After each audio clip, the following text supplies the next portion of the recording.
ночь после завершения второго тура голосования на президентских выборах страна находилась в ожидании предварительных результатов. Ровно в 12 часов дня в Международном пресс-центре Центра избиркома Абхазии выступил председатель ЦИК Томас Гогия, который озвучил предварительные цифры. Центральная избирательная комиссия Республики Абхазия утвердила предварительные итоги выборов президента Республики Абхазия, по которым общее количество бюллетеней, полученных избирательными комиссиями, 124 700. Общее количество погашенных бюллетеней – 40 816. Общее число избирателей, внесенных в списки избирателей – 127 136 человек. Общее число избирателей, получивших бюллетени для голосования – 83 884 человека. Общее число избирателей, принявших участие в голосовании, 83 880, что составляет 65,98% явка.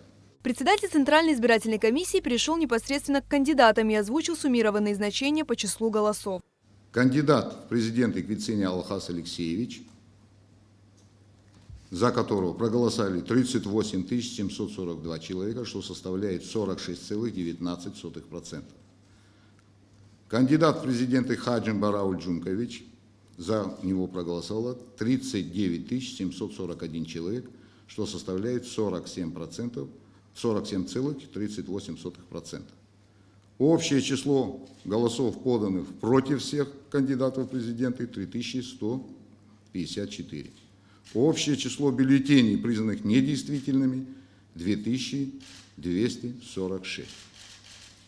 В соответствии со статьей 19 Конституционного закона Республики Абхазия о выборах президента Республики, избранным президентом Республики Абхазия считается Хаджимба Рауль Джумкович. Предварительные итоги составлены без учета данных по 4-му избирательному участку, который расположен в высокогорном селе Псху. По нашим данным, количество избирателей на данном участке никак не могут повлиять на общий итог голосования. В повторном голосовании лидер среди кандидатов определился при подсчете простого большинства голосов. Данное решение в рамках закона о выборах президента Республики Абхазия было обусловлено заблаговременно.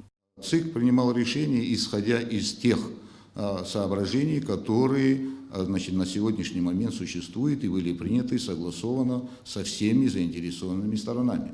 Поэтому никаких нарушений с нашей стороны нет, ни нарушений ни законодательных, ни чисто человеческих, договоренных и так далее. То есть мы принимали решение, исходя из действующего законодательства. Томас Гогия прокомментировал жалобу Квицыня, которая ранним утром поступила в ЦИК. Кандидат просил признать выборы недействительными. Гогия отметил, что данное заявление Алхаса Квицыня носило характер обращения и было отклонено. Обращение именно, оно было рассмотрено. И на основании статьи 18, части, касающейся обжалования решения Центральной избирательной комиссии, Центральная избирательная комиссия приняла решение, что любое решение Центральной избирательной комиссии может быть обжаловано кандидатами в президенты в установленном законом порядке, если он не согласен с данным решением. Отклонено.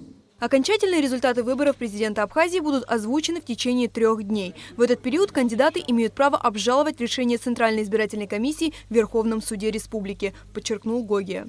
Амелия Бисмарк, Алексей Агухава, Абхазское телевидение.